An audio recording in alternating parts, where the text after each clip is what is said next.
গ্রামীণ ব্যাংক ও ক্ষুদ্র ঋণ ধারণার প্রবর্তক ডক্টর মোহাম্মদ ইউনূস। আর এই ধারণার জন্য তিনি শান্তিতে নোবেল পান 2006 সালে।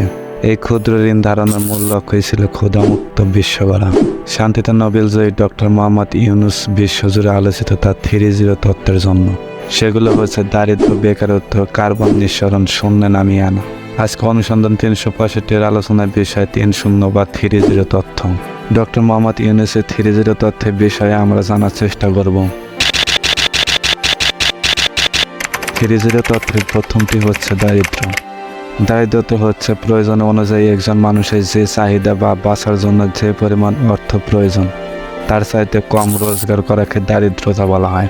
একজন মানুষের জীবনযাপনের জন্য যে মৌলিক চাহিদাগুলো প্রয়োজন সেটির যোগান ব্যর্থ হলে তাকে দারিদ্র্য সীমার নিচে বসবাস করা বোঝায়। সরকার ও বেসরকারি অনেক সংগঠন দারিদ্র্য হ্রাসকরণের প্রচেষ্টা চালিয়ে থাকে। এক্ষেত্রে যে সমস্ত ব্যক্তি যথেষ্ট পরিমাণ আয় করতে ব্যর্থ তাদের মৌলিক চাহিদা পূরণের জন্য প্রয়োজনীয় দ্রব্য যোগানের প্রয়াস নেওয়া হয়। কিন্তু দুর্নীতি, কর ফাঁকি, ঋণের বোঝা, ঋণের শর্ত এবং স্বাস্থ্যসেবা ও শিক্ষা ক্ষেত্রে পেশাদারদের মেধা পাচার ইত্যাদি সীমাবদ্ধতার কারণে দারিদ্র্য দূরীকরণের কর্মকাণ্ডগুলো ব্যাহত হচ্ছে। মৌলিক চাহিদাগুলোকে আরও সুলভ করার লক্ষ্যে কল্যাণ, অর্থনৈতিক স্বাধীনতা ও অর্থনৈতিক সেবা যোগানের মতো কৌশল অবলম্বন করতে হবে যাতে দারিদ্রদের আয় বৃদ্ধি পায় এবং দারিদ্র্য হ্রাস করা যায়। বেকারত্ব একটি সামাজিক ব্যাধি অথবা সংকট।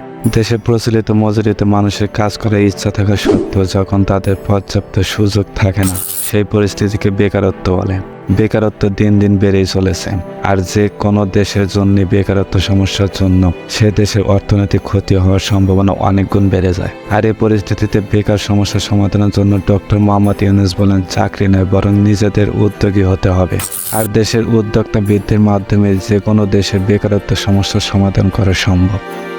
Always remember, job is a wrong idea.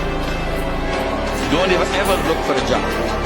Always tell yourself that I'm a job creator. I'm not a job seeker, I'm a job creator.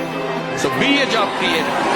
Carbon নিঃসরণ। পেট্রোল, ডিজেল, কয়লা, প্রাকৃতিক গ্যাস ও প্রায় সব জীবাশ্ম জ্বালানিতে কার্বন বিদ্যমান এবং তা পুড়িয়ে শক্তি উৎপাদন করলে কার্বন ডাই অক্সাইড নির্গত হয়। অন্যদিকে কিছু নবায়নযোগ্য শক্তি যেমন বায়ু শক্তি, সৌরশক্তি, জলবিদ্যুৎ এবং পারমাণবিক বিদ্যুৎ থেকে কার্বন ডাই অক্সাইড নির্গত হয় না। কিন্তু এই সব কিছু ছাপিয়ে বর্তমান পৃথিবীতে সবচেয়ে জরুরি বিষয় বা সমস্যাটি হচ্ছে সর্বজনীন জলবায়ু পরিবর্তনের প্রভাব।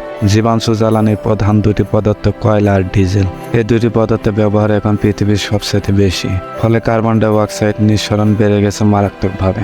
কার্বনের নিঃসরণ যদি কমিয়ে আনা না যায় তাহলে 2050 সালের মধ্যে বছরে একবার করে 30 কোটি মানুষের বসবাসের বিশাল এলাকা সমুদ্রে পানিতে তলিয়ে যাবে, এমনটাই ধারণা করছে বিশেষজ্ঞরা। তাই আমাদের কার্বন নিঃসরণ কমিয়ে আনতে হবে।